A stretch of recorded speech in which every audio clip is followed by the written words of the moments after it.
এই এক প্রবাস জীবনে এসে কত কিছু হারালাম। পরিবার থেকে দূরে আসলাম, প্রিয় মানুষ হারিয়ে ফেললাম, উপযুক্ত বয়সে বন্ধু বান্ধবদের সাথে আনন্দটা হারালাম। এই প্রবাস আমার কাছ থেকে অনেক কিছু কেড়ে নিয়েছে।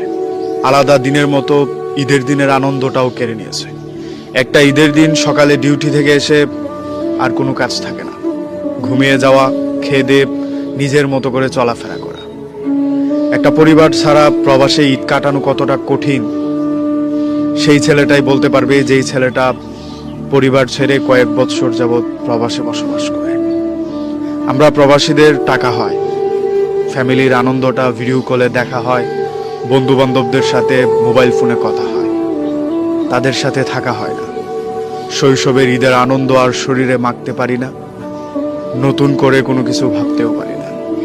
ওই যে ঈদের আগের দিনে যে কাজটা ছিল সেটা বাদ দিয়ে শুধু ঘুমটাই একটু বেশি।